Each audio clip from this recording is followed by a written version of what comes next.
Hello, good morning, all of you. This is the part 23 of chemical coordination and integration. Okay, in this part, we continue the what we learnt in the previous part, but it is what is given in a state textbook I covered in the previous part. In this part, I am going to cover the same hormone, but in the previous case, we have taken epinephrine hormone. In the previous video 22 video number, okay, in that video, okay, we learned how epinephrine is able to produce many glucose molecule. One single hormone is capable of producing many hundred thousands of glucose molecule. That means it is capable of amplification. Enzymes cannot amplify the chemical reaction, but hormones can amplify the chemical reaction. Okay, right. Let us start. Okay, this topic you have to correlate this topic with menstrual cycle. In menstrual cycle, let us see what you learnt in menstrual cycle. Okay, in menstrual cycle, you learned that there are pituitary hormones and ovarian hormones. Pituitary hormones, they act on ovary. Okay, ovarian events occur because of pituitary hormones. Okay, there are two pituitary hormones, two gonadotrophins. One is FSH, another one LH. How this FSH, causing the development of follicles in the ovary. Okay, that mechanism we are going to learn here. Okay, FSH is what type of hormone is FSH? Glycoprotein hormone. Okay, I told you it is very important to remember the chemical nature of hormone. Or in this textbook they gave as protein hormone in NCERT. FSH is a protein hormone as per NCERT textbook. This protein hormone cannot enter into the ovary directly. That's why that bind with the, let us see that. Okay, this is the FSH. FSH is a pituitary hormone, one of the gonadotrophic hormones. FSH and LH are gonadotrophins. Okay, this hormone is a protein hormone. First of all, you should know FSH is a protein hormone as per state textbook, glycoprotein hormone. Protein hormones, are they water soluble or lipid soluble? Okay, lipid soluble, I told you one trick, steroid and thyroid, those are lipid soluble. The remaining all are water soluble. As it is water soluble FSH, it cannot pass through this. Okay, look at this hormone. It is directly passing through the membrane. It is passing through the membrane because estrogen is a lipid steroid hormone.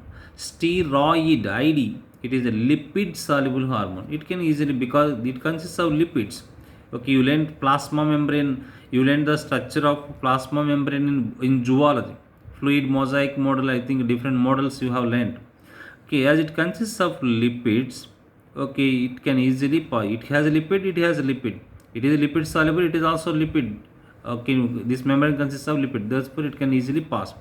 But the problem to this hormone is it cannot pass through this one. Okay, next, that's why this hormone is binding with one receptor which is present in the membrane, that is called membrane bound receptor. And what is formed here? HRC, hormone receptor complex. Now this hormone receptor complex, look at this one. Okay, this is the FSH hormone bound with the receptor, membrane bound receptor, and the first response is the formation of HRC. First response is formation of HRC, hormone receptor complex. Then what happened? The second response is the formation of second messenger CAMP, inositol triphosphate calcium ion. Okay, that is the second response. Generation of second messenger is the second response. And here what are formed here? Okay, second messengers are formed in the second response. Okay, what are they? Cyclic AMP, adenosine monophosphate, and inositol triphosphate, and or calcium, any one. Then what happens? Biochemical response takes place. Okay, this is very important. Okay, directly in a Orissa NEET exam last year, Okay, they have given this diagram and asked this one of the parts in this diagram. And biochemical response, okay, takes place because of CAMP action, okay, the membrane, and it causes inside the membrane and causing the biochemical response. Okay, then what happens? Okay, next physiological response takes place. Okay, biochemical response, physiological response.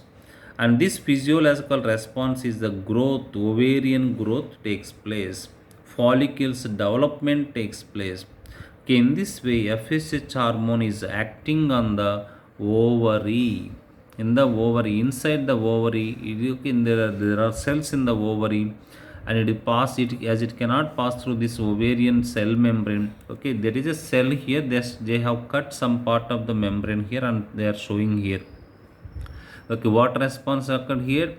And first, this is the first response, second response, biochemical response, physiological response.